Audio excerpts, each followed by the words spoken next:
Hey guys, it's Ernesto. See this? My eyes are glazing over. I am so tired. I just came in from New York late this morning and I have to head to Virginia tomorrow. So I'm like extremely tired. So I'm trying to squeeze this video in between this crazy schedule of mine. So if you see me dozing off through this video, that is why. Let's get into it. Hey guys, it's Ernesto. Welcome back to another Monday Critique. I hope you guys are having a fantastic Monday. I'm having a wonderful Monday. Today we have two fantastic images to critique, and I can't wait to get into it after this intro.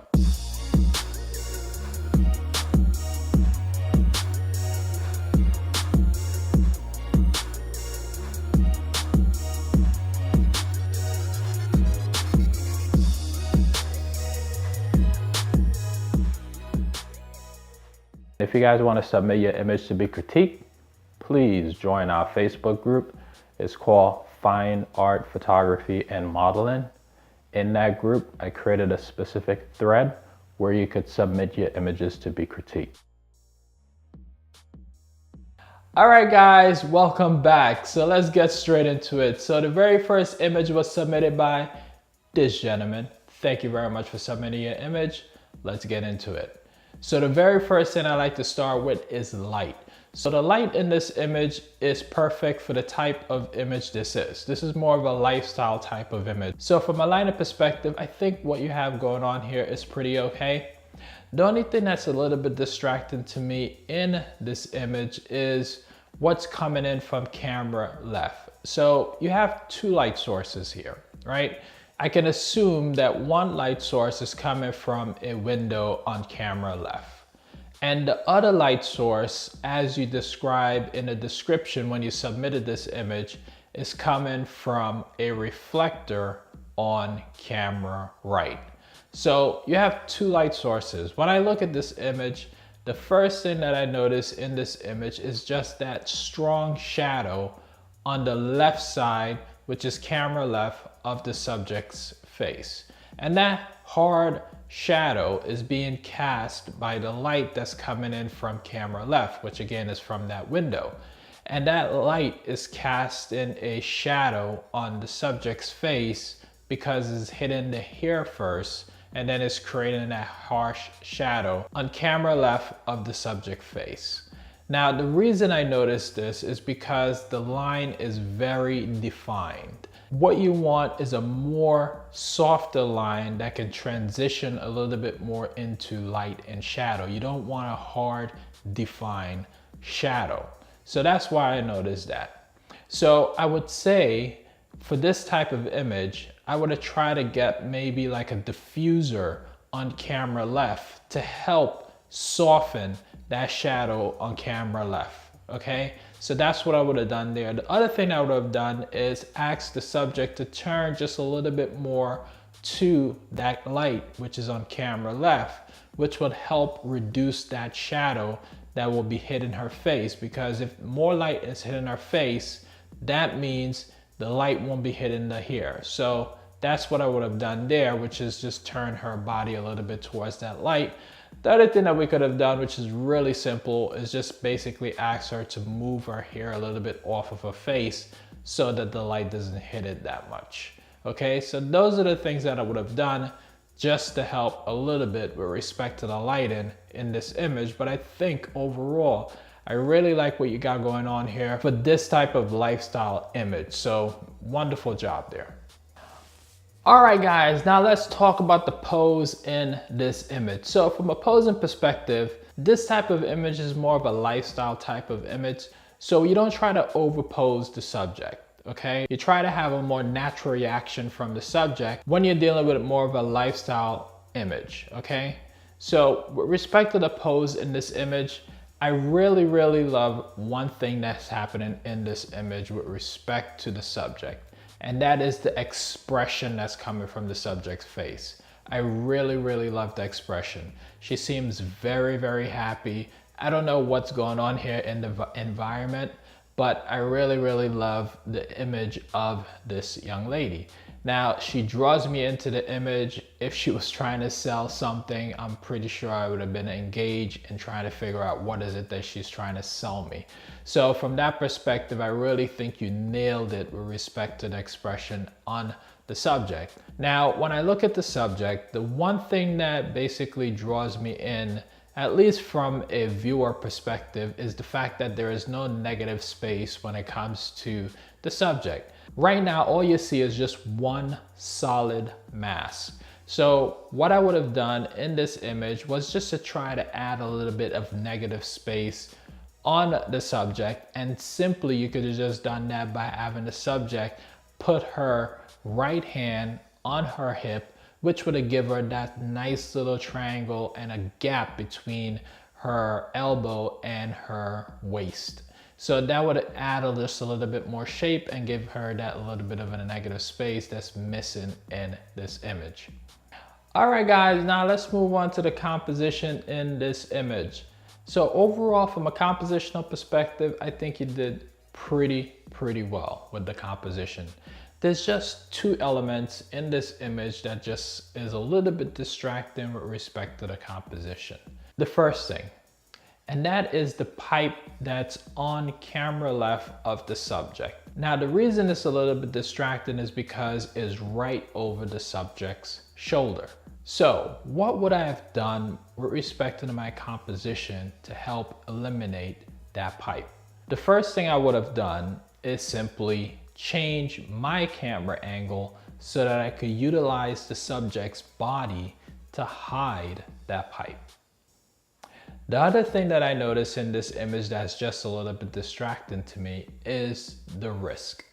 It seems like when you compose this shot, you cut off the subject's wrist, or basically cut off the image right at the subject's wrist. So here's what I would have done. Well, it's just basically my rule of thumb that I follow with respect to limbs and cutting off limbs, or either including or excluding. So here's my rule. So if you're gonna basically cut off someone's wrist like you did in this image, like right here, my rule of thumb is if you're gonna do something like that and you don't have enough room, either cut off the subject right here. If you can't cut the subject off right here, include all of it. Right? Because anything else in between, it just feels a little bit uncomfortable, and it just feels like from a viewer perspective, you want to see a little bit more, right? So if you're going to cut off a subject's limb, especially our arm, right? You want to cut it off about here. If you cut it off about here, it just feels a little bit more comfortable. So that's generally my rule of thumb with respect to cutting off arms, limbs, and all these other things. Is if you're gonna cut it off, either include it or exclude it completely. So my suggestion here with respect to our hands is to just exclude it completely. If you cut it off at the wrist, it just feels like it needs a little bit more. So those are my two suggestions with respect to the composition, and I hope it was helpful. Guys, I gotta tell you, really tired. So tired. All right. All right, guys, now let's move on to image number 2. So this image was submitted by this gentleman. Thank you very much for submitting your image. Let's get into it. So from a lighting perspective, what we have here is very soft light, which is awesome. It seems like Mario put his subject in a nicely shaded area, which is awesome.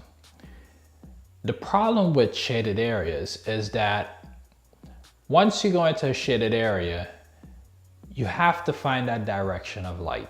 If you don't find the direction of light, what tends to happen is your subject then becomes very flat. As from a lighting perspective, that is. So when I look at this image from a lighting perspective, that's what I'm seeing in this image. There's really no direction of light in the shaded area. Once you find that direction of light, it will absolutely work for you in a shaded area. Shaded areas, for the most part, is a photographer's best friend, but it could also be your worst enemy. So you have to find that direction of light, and if you don't find that direction of light in the shaded area, then what happens is your image just turn to a flat image because the light will flatten everything out on your subject. So that's it. That's all I have to say with respect to this image and the light. Other than that, I think you did a fantastic job with the light. All right, guys, now let's move on to the pose in this image. So from a posing perspective, I think Mario and the subject did a pretty awesome job with the pose. I don't think I have much critique with respect to the pose. You have a crazy amount of lines going on in this pose. So awesome job in getting all those great lines on the subject. Now, the one thing I would say, or rather two things I would say with respect to the pose is this. The first thing, the guitar. I know it's not a posing item, but it's there, right? So if you're gonna have a prop in the image, my suggestion, not always, is not like 100% every time that you have to do this, right? So, but my suggestion with respect to this image, the one thing I would have suggested is taking her left hand and just having her place her left hand on the top of that guitar. So at least you can have a little bit of interaction between the subject and the prop. And then it will give that connection that's currently missing. Right now, there's no connection between the subject and the guitar. It just seems like the guitar is just hanging out there on its own. So that's what I would suggest with respect to the pose. So the second thing that I said I was going to talk about is her hand, her left hand more specifically. Right now, her fingers is pointing off to camera right. Now, what I would have suggested here, forgetting the guitar for a minute, if the guitar wasn't there, I would have suggested that you done this. So instead of having the fingers pointing to camera right, I would have just had the fingers come back a little bit towards camera and just have them relax just a little bit. And it will make that hands appear a little bit more comfortable as opposed to how it is right now. It just feels to be awkwardly positioned. So that's the only thing that I would suggest there with respect to the hand. So those are the only two things that I would suggest with respect to this image from a posing perspective. But like I said, overall, I think you did a fantastic job with respect to the pose. So we're gonna move on.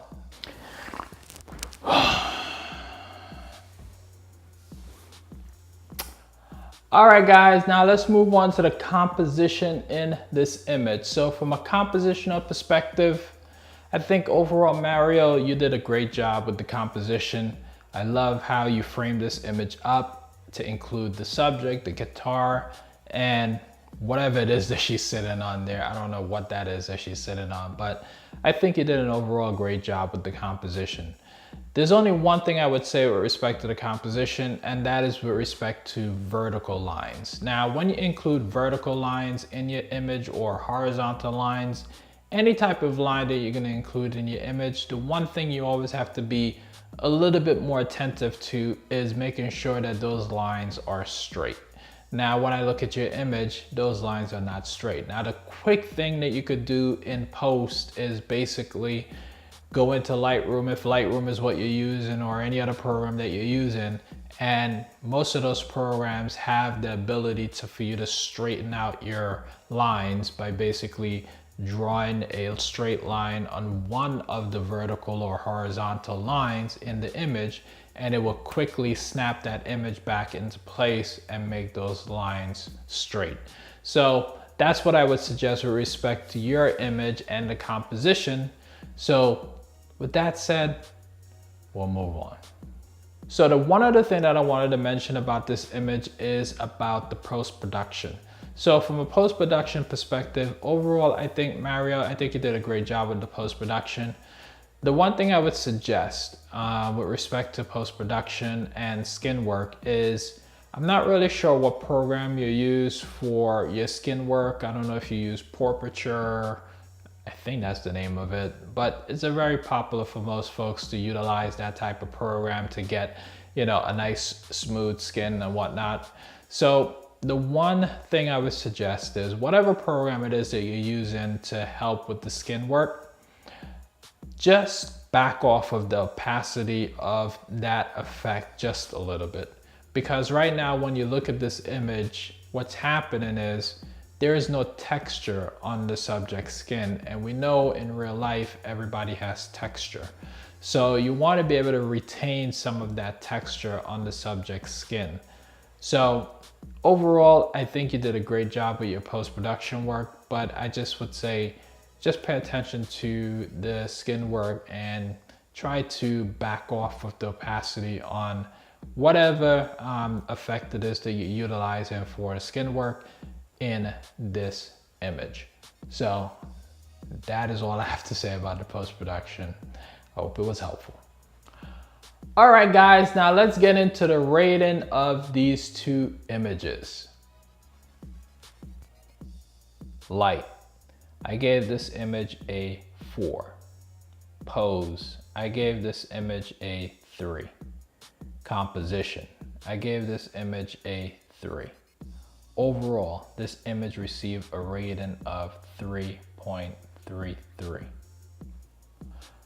All right, guys, now let's move on to image number 2.